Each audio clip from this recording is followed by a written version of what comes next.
We're 2 weeks in now, and we have another 2 weeks or so until our final HCP submissions are due. So I'd like to take a moment now to go over this all in more detail. Many of you have done some great research already and found specific technologies and their relations with specific socio-political groups. Others of you are still a little on the general side of things, but that's okay. There's still time.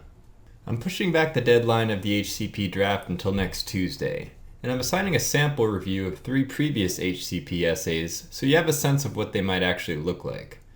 One of them is in the excellent range, and the other 2 are passing.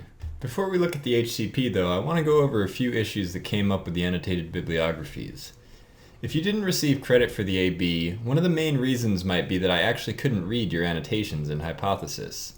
So if you got an incomplete, please take a moment to check on your submission. One of the main problems has to do with whether or not you posted your annotations publicly to our video games group, or whether you have it set to only me. If so, just switch it over and resubmit your link. Another issue has to do with the intermediate academic search platforms like Ebesco. Many of you who created annotations for sources you found on Ebesco ended up creating dead links. I think that the problem here has to do with the temporary links that it assigns each individual user when you log into the UCI library database.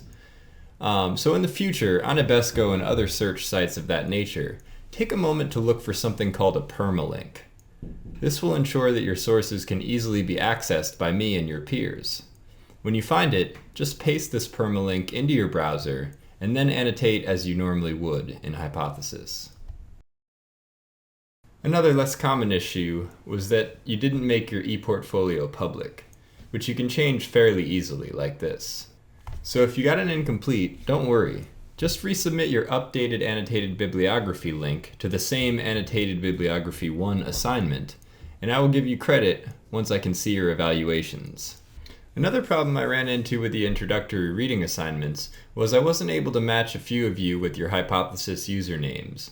So if you did these assignments and got marked incomplete, just send me a quick email with your Hypothesis name and the links to your annotations, and I'll change the grades when I review them.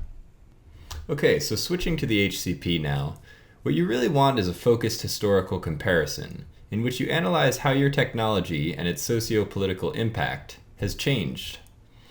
This means that you need to isolate at least 2 important moments, one from recent history and one from the near present, and explain how this technological change has influenced society and politics. You want at least 3 distinct scholarly opinions so that you don't end up with a lopsided straw man argument. And you also want some variety in the kinds of data that you're presenting. Analysis basically means breaking things down into their component parts and comparing these. And this is what you want to do with each piece of evidence. You don't just want to quote it and leave it there. You want to elaborate on it and engage it. A well-integrated quote will only summarize as much context from the article as is necessary to ground the analysis. I don't mean that you have to invent an opinion out of nowhere. Instead, your analysis should come back to your core questions, and the kind of questions you'd ask of your peers. Do the conclusions logically follow from the evidence? What other exceptions and divergent interpretations might there be? How stable is this fact? What is the credibility of the experiment or the institution that establishes it? Does it overlook questions raised by other sources? Etc. Rather than submitting your drafts this Friday, I'd like you to take a look at some samples and practice this critical approach. We're going to use Hypothesis since that's what we're familiar with. I've had a few issues in the past with Hypothesis on Canvas pages, so if you're running into trouble using the link, just go to the Hypothesis page and look for the tag HCP samples, and you should be able to access it from there. These samples are all from previous classes, so feel free to be direct and to the point. I want you to focus on the logic of the analysis, the structure of the essay, and the relationship between the argument and the evidence. Here in this first sample, we have a rather vague comparison of gender-based harassment statistics and general ages of gamers that isn't really substantiated at all. In the following paragraph, we also get a kind of unstructured listing of sources. There's no real comparison between them or transitions happening, just an enumeration of the evidence and sources. The highlighted paragraph of the second essay, however, is not just repeating the evidence quoted in the previous paragraph, it's actually elaborating it and analyzing it. It also effectively uses paraphrase to generally address the concept of read receipts, rather than quoting this in detail. The actual peer review due next week has the same basic format as your responses, but the interface is a little different, just because Canvas peer review doesn't integrate with Hypothesis. On your Canvas homepage, you'll see the peer reviews you've been assigned, and all you have to do is click on them in order to open the familiar interface. For the actual peer review, you want to leave 3 in-text comments for each essay, covering the main areas we just discussed: logic, structure, and evidence. I'm not entirely sure why, but Canvas won't say you've completed the assignment until you leave a comment in the sidebar as well.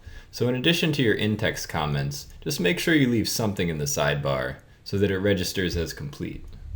If I could access your ePortfolio, you should have gotten feedback on your proposal.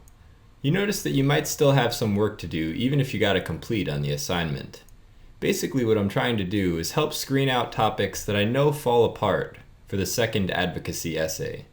Some of the more general topics are fairly easy to write about for the HCP, but they'll be torture when it comes to finding specific, workable solutions in the next assignment.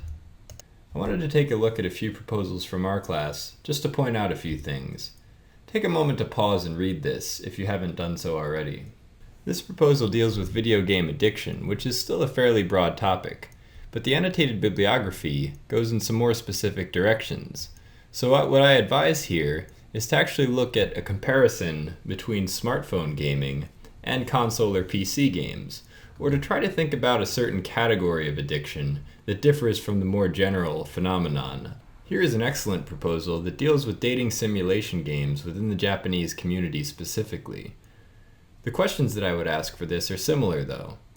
How has this all changed within the past 5 years? Has it become more caustic or therapeutic?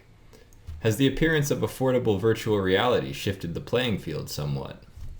Are there different subgenres within the dating simulation genre? And how might these differ? I also want to change a couple of things about the next annotated bibliography assignment. Rather than doing all your own sources this time, I want to actually start using our hypothesis page as a resource, so that you can scroll through and read the brief evaluations and see if it's relevant to your own topic. When you find one that is, you can easily skip to the source, but rather than writing your own evaluation, I'd like you to respond to the author's evaluation with questions, comments, or critiques of your own. Then you can hyperlink your response to your original annotated bibliography. You still have to do 2 original evaluations, but you'll at least have 1 extra source covered in your reply. To make it easier to sift through all these sources on Hypothesis, I want to make it mandatory to add content tags. You all did a fair job of adding the AB1 tag to your evaluations, but now I want you to actually add additional comments or tags to start to describe what exactly is going on and what your area of interest is. Finally, I just wanted to add a couple of advanced research tips of my own. The library gives a few in the module for this week, but there's a few other things that you might try. Sites like ScienceDirect are great when it comes to finding related sources that are more recent, because they provide recommended articles as well as articles citing the article that you're viewing. These can then be sorted by year, author, or subject area. The problem is that not all the most recent journal articles have been cataloged this way. If you find a journal that's especially relevant to your topic and want to just peruse the most recent publications, you can do so by finding online resources on the library homepage. This will allow you to search through the most recent publications of the journal for articles of interest to your topic, even if they're not available on Abesco or ResearchGate or some site like that. This perhaps isn't the best example since we're still using ScienceDirect, but this won't always be the case. The key point here is that we're able to view the journal from the most current issue backwards in time. This enables me to see if there's been anything published on my topic from within the past few months. Here I can find a few interesting articles on social media. And even if the content of the article itself doesn't end up being that helpful or quotable, it's still a very valuable repository of all the recent sources related to that topic, which are helpfully hyperlinked in these PDFs. So I can just comb through and mine out the most recent sources from the past few years, and then approach them that way. That's all I can think of for this week, so just email me if you have any questions, or we can chat during office hours, which I'll announce within the next few days.